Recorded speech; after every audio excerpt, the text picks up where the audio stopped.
So we're going to be presenting on the decriminalization of drugs. So as we know, recently in Oregon, a bill was passed which decriminalized the possession of drugs, passed with more than 58% of the vote. And it essentially made it so that possession of heroin, methamphetamine, cocaine, and other drugs would now be a civil, non-criminal violation. Oregon is the first state in the United States to do so. So to start, it would make sense to go over the difference between decriminalization and legalization. So an example of something that is now legal is alcohol, which means that it's a completely regulated industry and its sale is regulated by the government, and possession of all kinds is completely legal. Whereas where something that is decriminalized, possession and personal usage of it are actually legal and can be treated as a civil case, but not a criminal case. However, selling and manufacturing is actually still completely illegal and can be treated as a criminal issue. Currently, we have criminalized drugs, which has resulted in a lot of issues in our country. For example, it's a major driver of mass incarceration, which is something that we've learned and will continue to go over in this presentation. Criminalizing drugs has also led to profound racial and ethnic disparities. And with criminalization has come drug courts, which have failed to do what they were supposed to in trying to correct this mass incarceration issue at hand. So some statistics on mass incarceration. I have here the U.S. drug arrests in 1980 on. As we know, the war on drugs was launched by President Nixon in 1971, where he essentially tied addiction to crime. And we can see that from the 1980s, there was a large spike in arrests for possession of controlled substances, while people arrested for sales of said substances actually remained pretty consistent and was never really attacked in the same way. It turns out that actually more than 80% of drug arrests are for possession only, and nearly half of the people arrested for possession are actually held pre-trial. Upon that, hundreds of thousands of people also remain under some form of correctional supervision for possession, which would mean something like parole or probation, which is clearly impeding on them living their lives. Those convicted of possession can also lose access to federal aid, as we know. For example, you could face eviction from Section 8 housing. You can lose the right to vote. There's a lot of things that come along with drug arrests that really infringe on one from living life to the fullest here in the U.S. Furthermore, National Institute of Justice research has shown that strict criminal punishment actually provides little to no deterrent effect for usage, which is really important because for many years we've always thought that that prison time and strict punishment would be a big deterrent to drug usage and drug sales. It actually turns out that studies have shown that it is little to no deterrent. It actually could make doing illicit substances more alluring to adolescents, they found, because it's the idea of if you can't have something, you want it more. Furthermore, incarceration also does not answer the problem of addiction. As we know, we have an opioid epidemic in the country, and punitive punishments actually don't do anything to help addiction, which is more of a health issue. Also, incarceration actually costs the federal government hundreds of millions of dollars while also doing nothing to lower the usage or the arrest rate or anything. So the way we're currently doing things is a huge waste of money.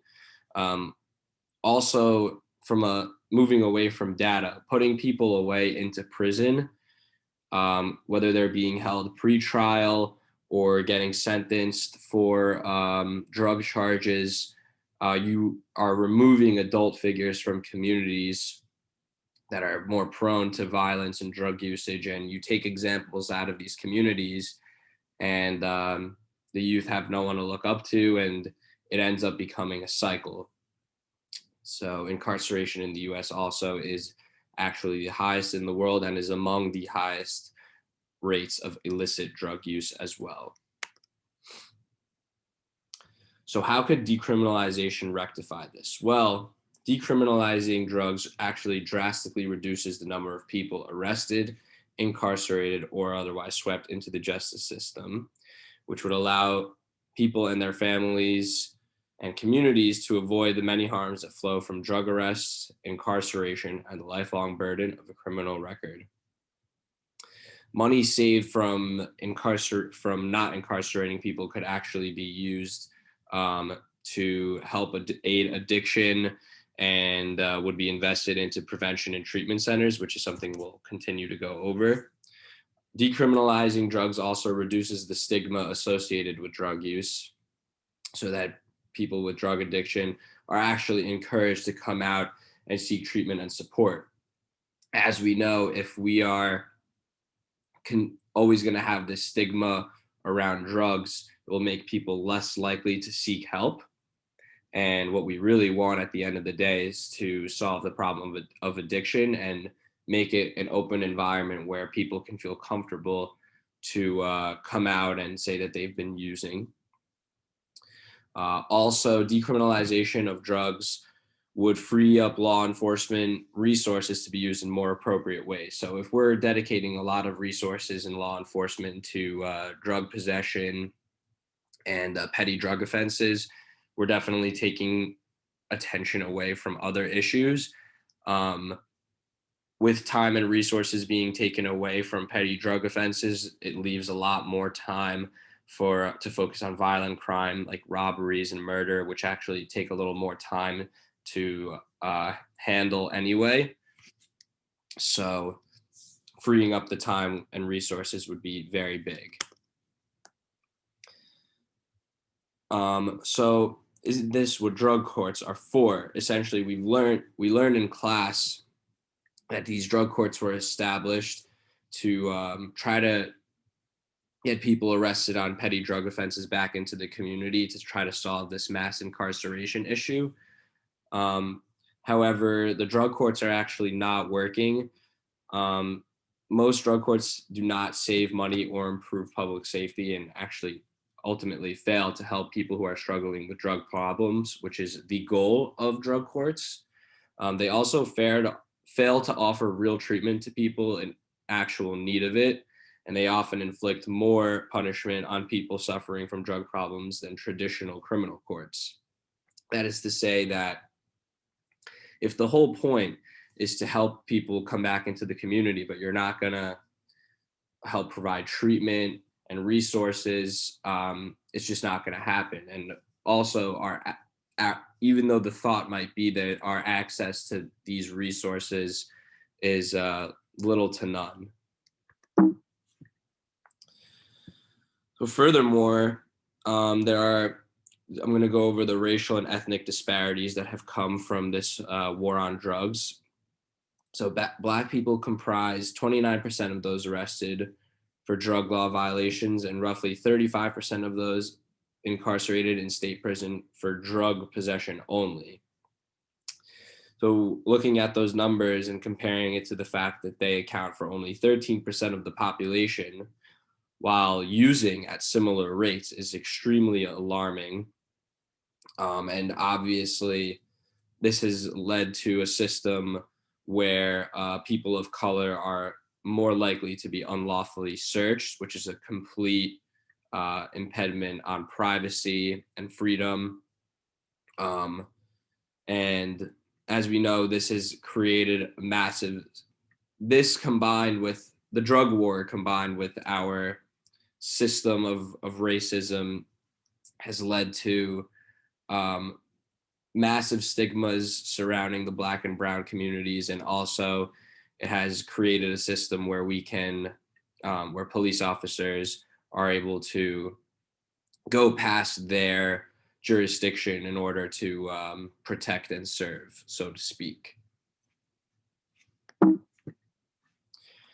So can criminalization solve the racial disparities when it comes to drugs?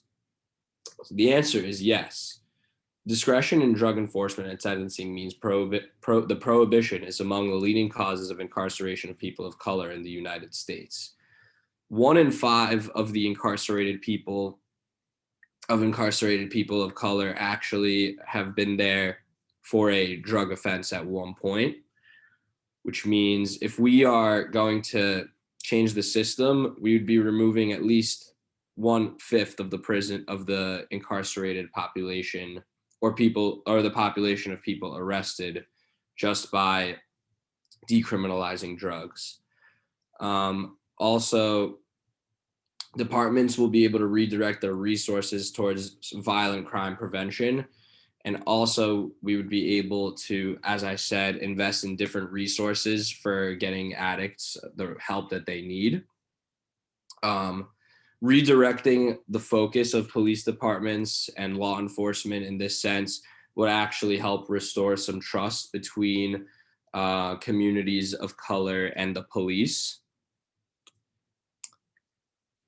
And then many ask, but we're decriminalizing drugs. What kind of message are we sending to children and the youth? James O'Rourke, a member of the opposition to Measure 110 in Oregon, said that decriminalization sends a really bad message to children and it alters their perception of the risks of drugs. So it actually does make sense that, logically speaking, that we would be sending a mixed message and possibly be providing a poor influence to children by decriminalizing drugs. However, studies actually show that that is incorrect. In states that have legalized marijuana consumption among teenagers has actually declined.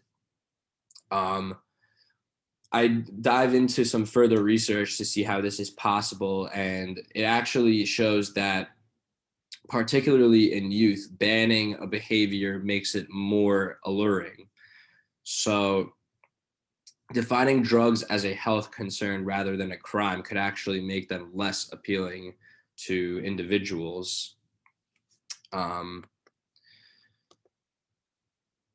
Would decriminalization actually solve anything is the golden question at the end of the day, because we see all these issues. There's a wide range of issues that we've caused with this war on drugs for the last 50 years. And the answer is yes, because it already has. In Portugal, where drugs were decriminalized in 2001, their drug use rate has remained the same, but arrests, incarceration, and overdoses are all down. Portugal's drug use rates remain below the European average and far lower than rates of drug use in the United States. I've included some charts that show from 2001, 2007, and 2012 the drug usage rates. And as you can see, it has gone down consistently in different age brackets over the years. Between 1998 and 2011, the number of people in drug treatment increased by more than 60%, which means we're actually doing something about the addiction issue, and by treating it as a health concern, you see an increase in 60% of the population seeking this help. And even with a low success rate, that's actually a humongous net gain from the punitive system that we use. Um, Drug overdose fatalities also dropped from about 80 in 2001 to just 16 in 2012. Um, Furthermore, the people sent to criminal courts for drug offenses declined by more than 60%, which is a huge, absolutely huge number, which is something that we in the United States should look at and say, if we want significant difference, this is the way to go. Furthermore, the percentage of people behind bars in Portugal for drug law violations decreased from 44% in 1999 to 24% in 2013. What is the significance of all this? Well, the truth is, it shows that we in the United States have failed. The data shows that the war on drugs ultimately was not a success. Our punitive policies have achieved no reduction in supplies or prices, but instead actually created illicit markets that have fostered violence and unnecessarily risky and harmful conditions for the people who use drugs. They have led to militarized tactics that thwart the spirit of the Constitution and have led to the deaths of countless Black and brown people. The drug war apparatus has also cost the federal government hundreds of billions of dollars in direct enforcement and incarceration costs and collateral impacts of the lives of those caught in its path. Ultimately, what we know for sure is the time has come for a new approach. Is decriminalization the answer? Whether or not decriminalization of drugs is the answer to this epidemic remains to be seen. Promising results that we just saw from Portugal show for certain that drug use is a public health issue to be managed and not a war that can be won. Ultimately, decriminalizing drugs addresses the current issues that have come from the drug epidemic in the US while also remaining forward-looking by attempting to help addicts recover and prevent new users. What is for sure, however, is that decriminalization is not a single solution. Success depends on investments in drug treatment and support services. This means increasing the number of spaces available in treatment services like detox units, therapeutic communities, and pharmacotherapy treatment like methadone, as well as reducing wait times for those services. All in all, the road ahead is a very long one, and it will require constant effort from everyday citizens all the way up to our nation's leaders.